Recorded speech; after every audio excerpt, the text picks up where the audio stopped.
నేను నిన్నే ప్రస్తావించా, వక్ఫ్ బోర్డు అనేటటువంటిది రద్దు చేస్తే హిందూ సంఘాలు లేదా హిందువులకు సంబంధించిన కొంతమంది ఇండివిజువల్స్ ఎన్డీఏ ప్రభుత్వం అయ్యేటప్పుడు వక్ఫ్ బోర్డు రద్దు చేసి పడేశారు ఆంధ్రాలో అంటున్నారు. అది ఏం కాదు, ఖచ్చితంగా వక్ఫ్ బోర్డు పెడతారు. నిన్ననే వైఎస్ఆర్ కాంగ్రెస్ పార్టీ రైజ్ చేసింది వక్ఫ్ బోర్డు ఎట్ట రద్దు చేస్తారని, 2028 దాకా టైం ఉంటాయని. వెంటనే తెలుగుదేశం స్పందించి అబ్బెబ్బే వక్ఫ్ బోర్డు రద్దు చేయడం కాదు, ప్రస్తుతం ఉన్నటువంటి వాళ్ళు వైఎస్ఆర్ కాంగ్రెస్ పార్టీ మనుషులు వాళ్ళు సరిగ్గా నిబంధనల ప్రకారం పాటించలేదు కాబట్టి రద్దు చేస్తున్నాం. ఇప్పుడు ఇది ఒక పెద్ద లిటిగేషన్ వైపుకి వెళ్తుందా?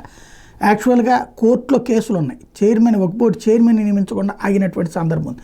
ఇప్పుడు దానికి మధ్య మార్గ పరిష్కారంగా బాబు సర్కార్ తెలివిగా ఎత్తుగడ ఏమేసిందంటే, పలువురు సవాల్ చేశారు కాబట్టి, అప్పుడు తెలుగుదేశమే సవాల్ చేయించింది, ఇప్పుడు ఆ సవాల్ చేశారు కాబట్టి దాన్ని బేస్ చేసుకుని స్టే ఇస్తే ఇప్పుడు కంప్లీట్గా అది ఎత్తేబిచ్చి అంటే జీవో విత్డ్రా చేసుకోవడం ద్వారా మళ్ళీ మొదటి నుంచి ప్రక్రియ ప్రారంభించేందుకు అడుగులు వేస్తుంది. ఇప్పుడు వైఎస్ఆర్ కాంగ్రెస్ పార్టీ దీనికి అడ్డుపడుతుందా?